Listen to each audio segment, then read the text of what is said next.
亲爱的朋友们，你是否想过，或许你或你的朋友可能是神仙转世呢？接下来我会向你详细讲解一下他们的特征和下凡原因。在中国传统文化里，人们对神佛的信仰很深，总认为那些看起来有点仙气的人会受到大家的喜爱和尊重。但是你想过没有，为什么那些神仙会从天上下来，放着在天上舒舒服服的日子不过，非得跑到人间来受苦受难呢？他们是不是有什么特别的任务要完成呢？首先，我们来探讨神仙为何要下凡。根据不同的原因，下凡的神仙可以分为3大类。第一类是负有使命来到人间的，他们承担着管理人间秩序的责任，通常是星宿级别的天道神灵。他们在人间担任高级领导职务，或在思想文化方面取得突出成就。第二类是到人间来修行的，因为天界仍属于欲界，天神在天界的福报享用完后，需要重新轮回来到人间修行。这是那些能够修仙得道的大修行者和大神通者。第三类是普通的天神和一般工作人员，如金童玉女，他们向往人间的美好，动了凡心欲念，来到人间担任各教教主、各类高级神灵身边的工作人员。因为天界仍有欲望，容易动男女私情，被称为犯花。女性天神只要犯花一次，就会被打下界来，而男性天神需要犯5次花才会被打下界。他们需要经历5道门8座关的磨难才能来到人间，这被称为5花8门下界。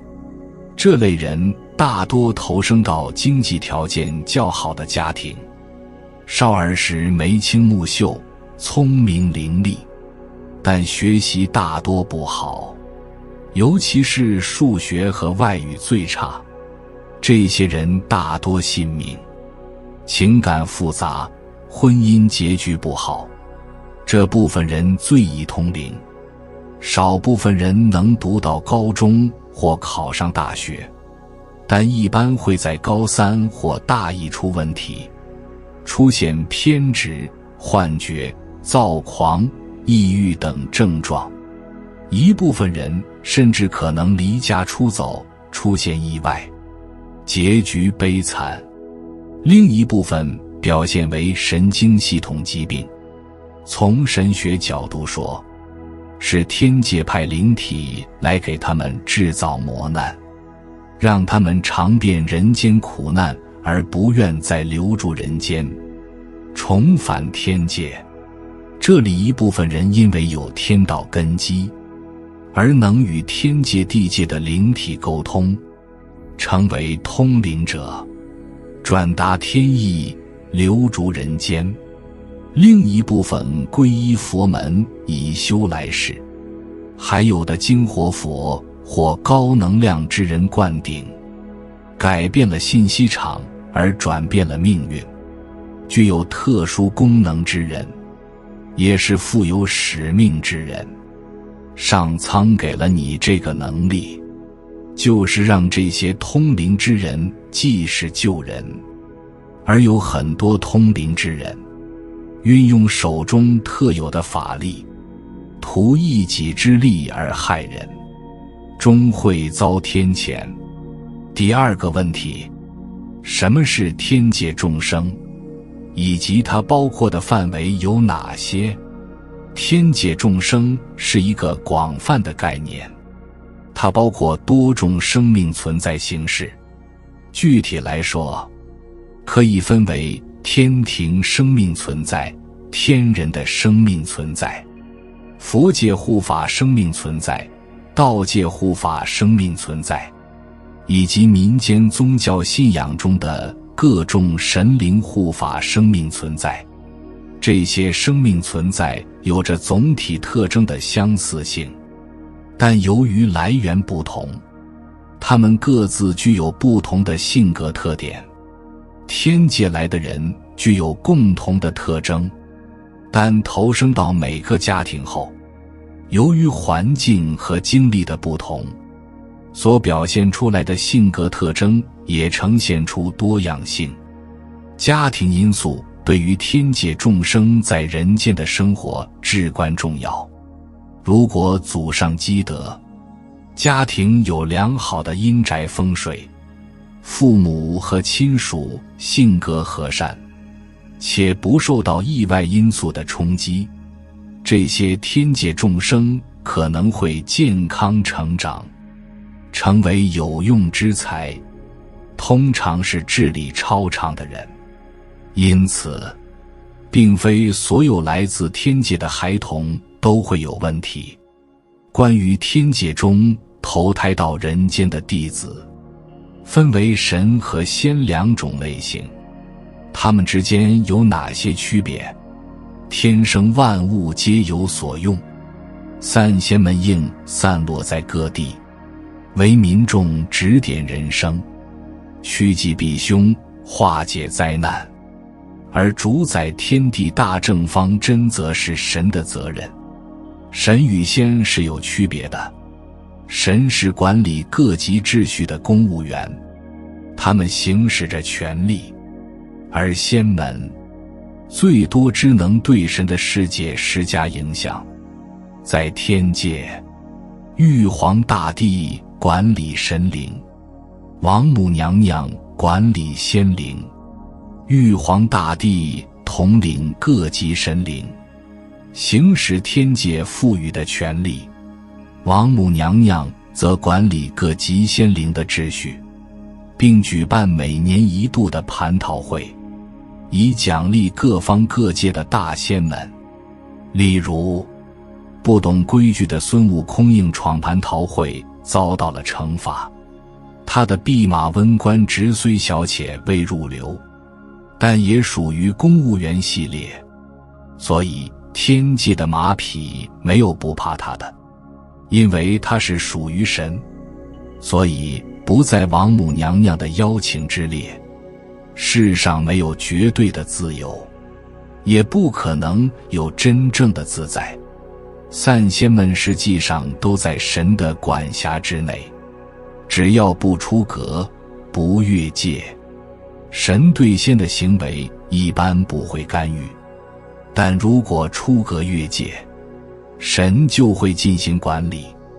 仙通常具有自大和攀高枝的特性，有些天界的生命存在自认为法力无边，抱怨自己一身本事无处施展，满腹经纶无人欣赏。他们还喜欢与天界的神建立关系，自称与天界的领导要么是亲戚，要么是朋友。神与仙的区别在于，神相当于人间的各级干部，负责掌管隐态秩序，协调显态秩序。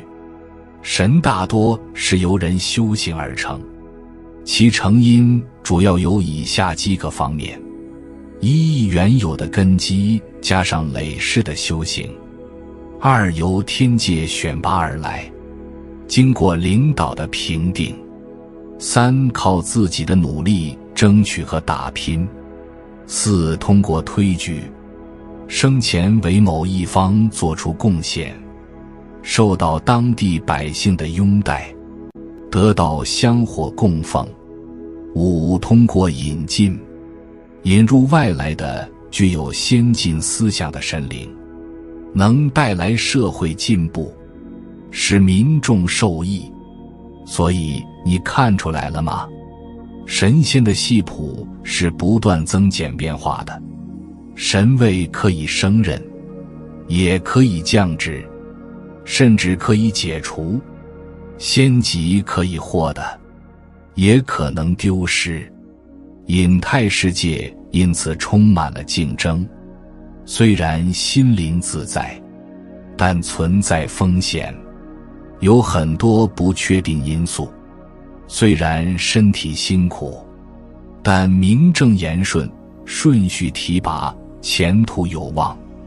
大多数仙还是希望跻身于神的行列，他们先转生为人，再由人修行成神。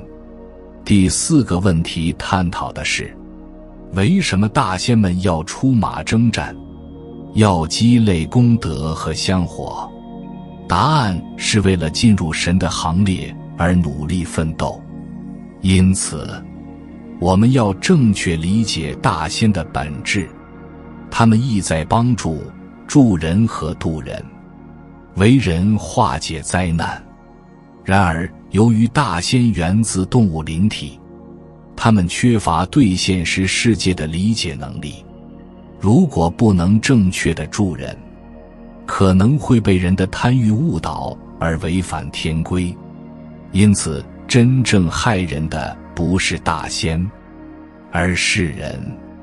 那些立堂领路的人们，如果不能认识到这一点，为了个人私利去害人，或为了酬金帮助客户设局害人，最终会毁了自己的修行，也毁了跟随修行的大仙。大仙尚未脱离欲界，很容易被欲望牵引，这就需要有人来指点，避免大仙因一点点的成功，一点点的业绩，而停留在掌声、鲜花和笑声中，停留在金钱堆里，那样就会成为沉舟，待千帆尽过，则悔之晚矣。神与仙的最大不同在于，投生人道后，与人的生命体结合得更牢固，且具有较高的能量。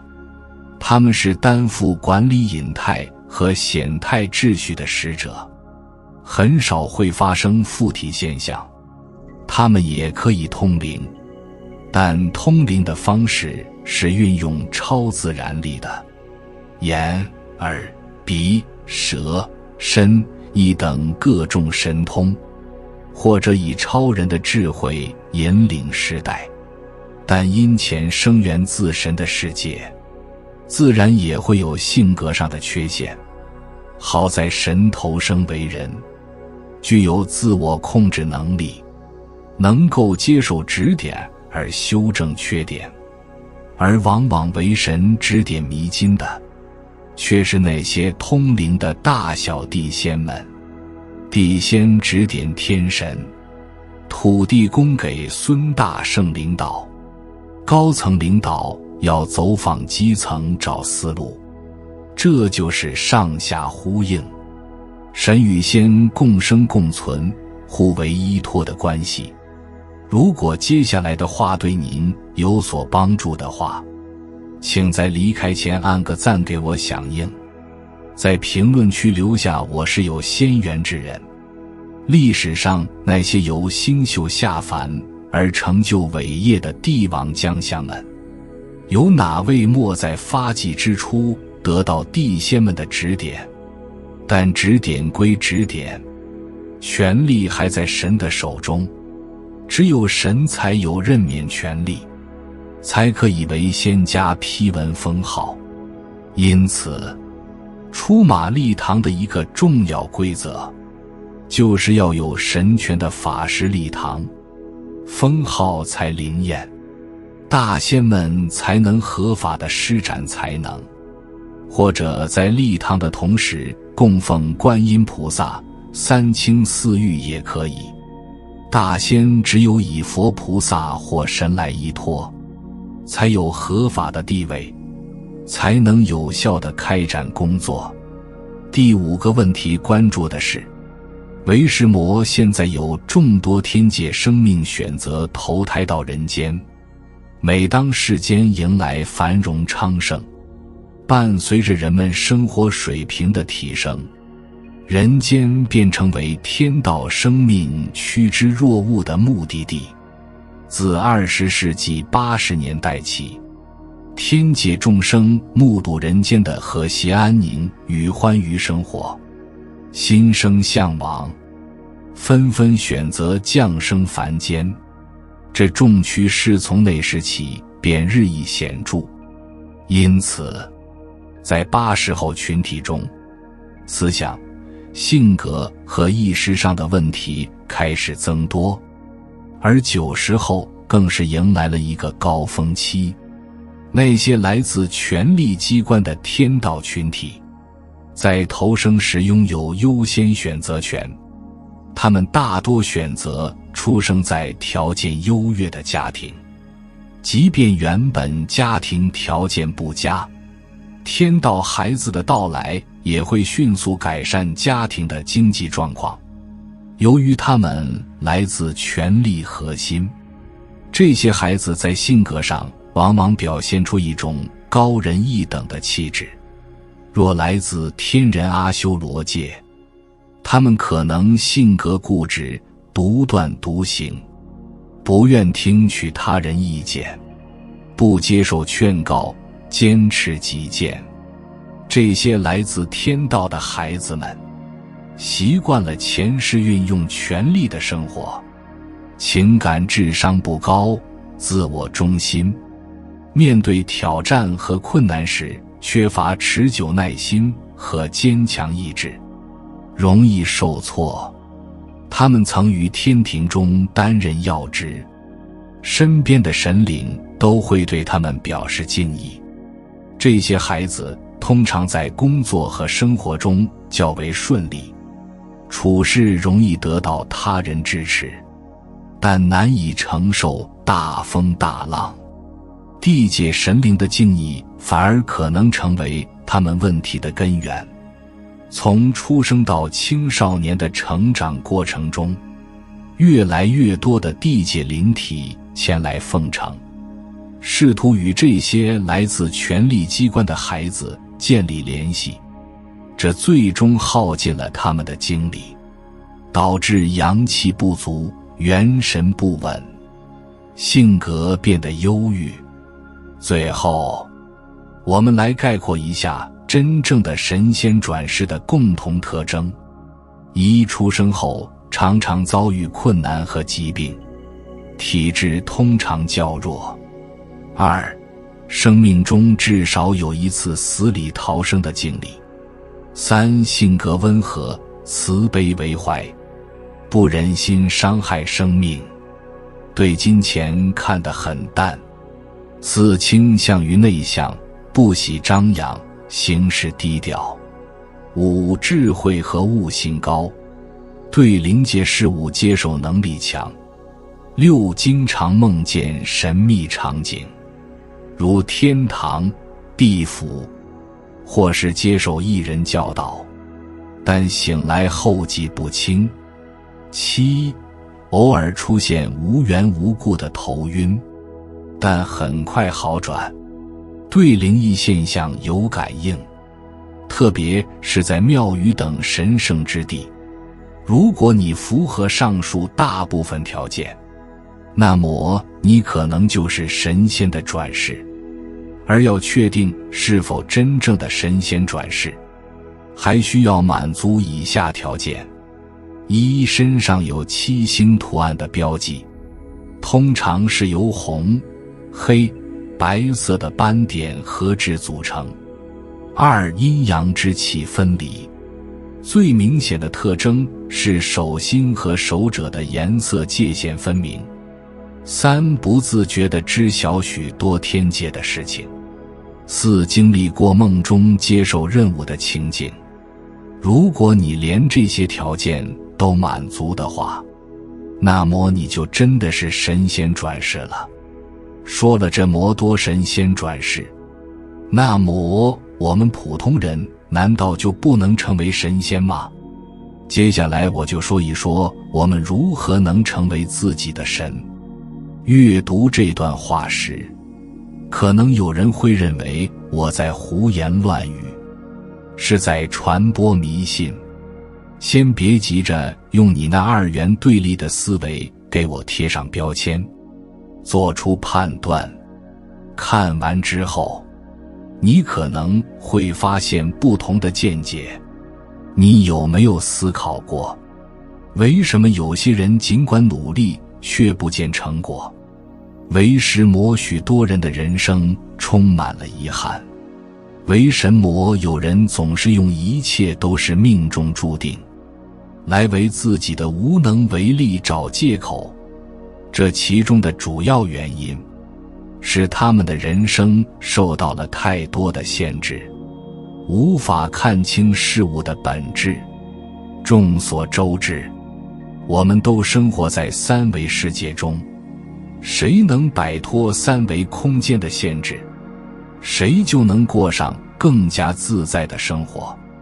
而当你触及到自己内在的神性，你就能提升自己的维度，洞察宇宙的奥秘，走向觉醒的人生。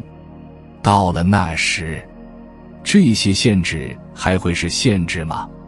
随着岁月的流逝和年龄的增长，你将逐渐面临家庭任务和社会任务，这些任务可能会让你感到压力重重，甚至想要放弃。然而，这些挑战实际上是你精心设计的修炼任务，它们让你感到难以实现，彷佛遥不可及。你心中的期望可能会逐渐消沉，失去信心。你可能会质疑为何命运对你如此不公，为何要经历如此多的磨难和痛苦。你或许会觉得自己注定一事无成，却不知道这些经历其实是高维度的你为自己设置的提升课程。你忘记了自己原本拥有的无所不能的能力，只是在这个世界寻求更好的自我提升。最可怕的是，这个世界虽然给你带来了丰富的体验，但也可能固化了你的思维，让你误以为这个世界就是你的全部经验，限制了你的成长。你可能会认为自己能量有限，不配拥有更好的事物。实际上，你来到这个世界是为了创造更多的不可能。那么，我们应该如何利用这些历练课程，去创造更多的不可能呢？在我们继续之前，有必要先界定天机的含义。天机并非一个简单易懂的概念，它蕴含的是一种能激发人们瞬间领悟的深层智慧。与之相对，单纯地理解一个概念，顶多只是停留在表面的理解，两者之间存在着本质的差异。让我分享一个故事。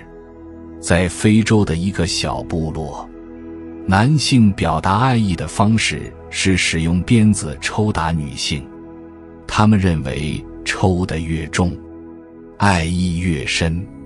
令人惊讶的是，女性在这个过程中并不感到愤怒，反而感到快乐。反过来讲，如果没有这样的文化观念，而是换成别的地方的女孩，如果你拿着鞭子抽她，那结果可能就完全不同了。通过这个故事，我们可以认识到人与人之间的文化观念和思想是多样化的。有些事物我们最多只能理解，却无法像他人一样去体验那种快乐。让我们回到天机这个概念，以知行合一为例。虽然大家可能听过许多关于知行合一的解释，但并不意味着我们真正领悟了其深层的奥秘。这主要是因为王阳明的知行合一是心学，而我们大多数人拥有的是先入为主的理性思维。理性和心学是两种完全不同的思维方式。当我们用理性去理解心学的知行合一，我们只能达到理解的程度。这就像我们不是那个部落的女孩，无法体会抽打带来的快乐一样。如果能够理解这个逻辑，也就不难理解天机是什么了。实际上，我们大多数人从小所接受的文化思想，基本上都是理性思维。大多数人已经被理性思维所浸染，这种思维方式会影响他们的一生。那么什么是理性思维呢？简单来说，就是面对任何思想都会本能地当作一种概念来理解。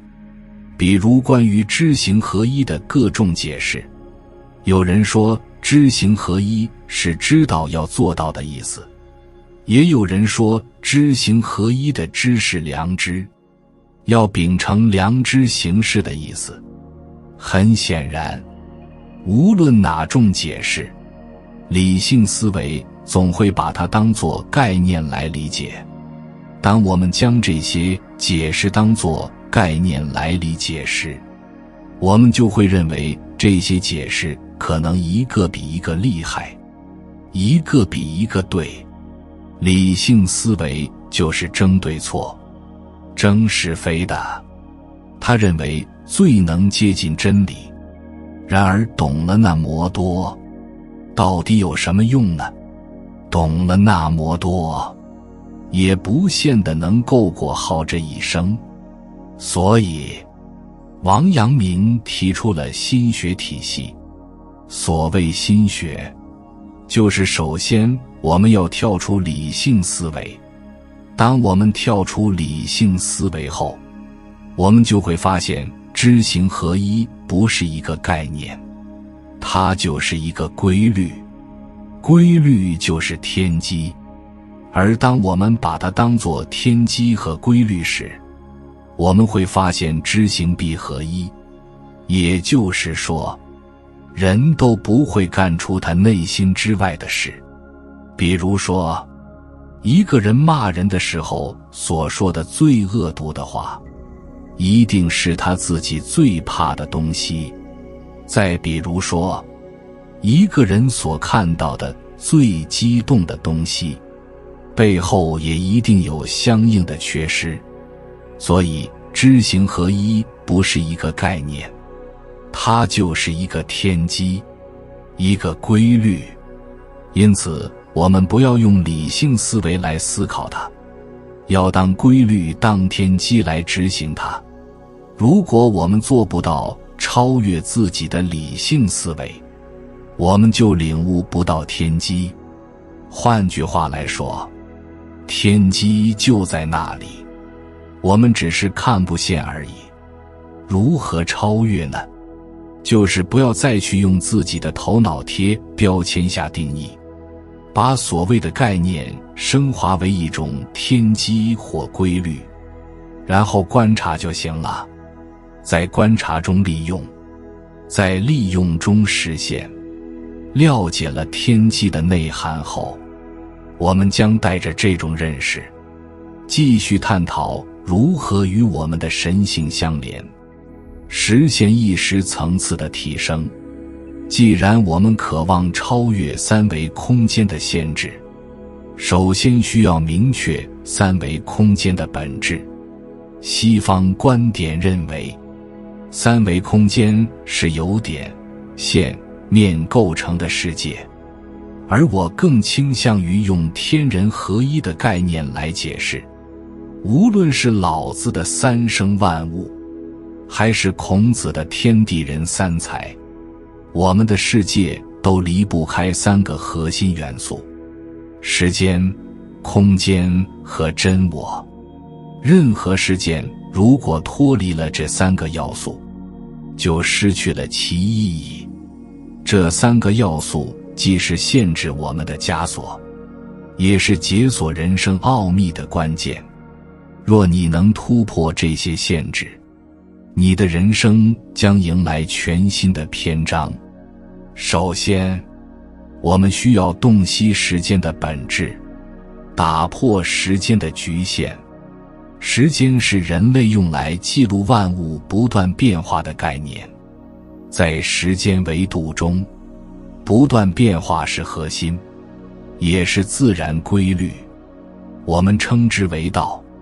然而，许多人容易违背这个规律，被困在时间的框架中，认为眼前的一切是永恒不变的。他们生活在短暂时间的框架中，无法超越，因此他们面临的要么是痛苦，要么是失败。事实上，一切都是不同阶段的周期现象。例如，一个创业者看到别人做某事赚了钱，便盲目跟风，甚至不惜一切投入。但他们不知道，每个行业都在不断变化，都要经历萌芽、成长、成熟和衰退的阶段。如果他们进入的是成熟甚至衰退期，那么他们很可能遭遇挫折。再比如说，为什么很多人的感情会遭遇不顺，无法与爱人共度一生？想象你和你的爱人去年一起在河边散步，今年你们再去散步时，河水已经发生了变化，它不再是去年的河，你和爱人也不是去年的你们。河道在变化，你们也在变化。你看到一朵花很美，但几天后它可能就凋谢了，不再美丽。你可能觉得一个女孩很美，像你梦中的女神，和她在一起一定会很幸福。然而若干年后，她的容颜衰老，身材走样，你还会觉得她美吗？一个能看透时间本质的人，面对一朵美丽的花，他会看到花的绽放，也会看到花的凋谢。在选择伴侣时，他会知道自己更想要的是什么，会预见到一切的演化，不论对方如何变化，都在他的预料之中。因为演化才是事物本来的全貌。所以，当你能打破时间的枷锁，不被时间所困时，你的时间便能产生更多的价值，人生便具有了更多的财富。其次，你不能被你的空间所困。看似无解的难题，答案永远在更高的维度里。你在山脚面对问题找不到出路，是因为你所处的位置太低。当你站在半山腰时，山脚的问题就已经不再是问题，它们会不攻自破。蚂蚁生活在二维世界里，当它们遇到河流时，跨越河流对他们来说是一个无解的难题。然而，在三维世界的青蛙眼中，跳过河流并不是一个问题。这可以比喻为人们在面对问题时，由于所处的视角不同，问题的大小和难易程度也会有所不同。比如，看电影时，观众可能会因为情感投入而哭泣或紧张，因为他们被电影中的故事所吸引。但是导演在看电影时，可能不会有强烈的情感反应，因为他们知道电影只是虚构的空间，是他们创造的。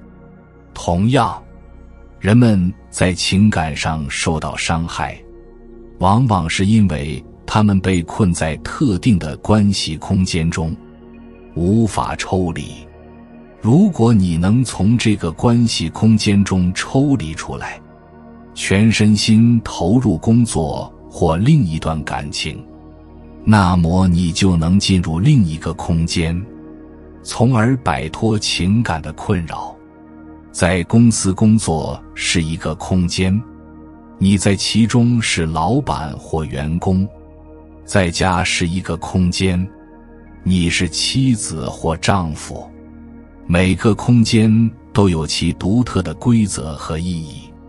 如果你在错误的空间谈论错误的事情，比如在工作空间谈论感情，在家庭空间谈论工作，那么你就是在被空间控制，失去了当下空间的意义。从更宏观的角度来看，我们人类所做的所有事情，只有在地球这个特定的空间才有意义。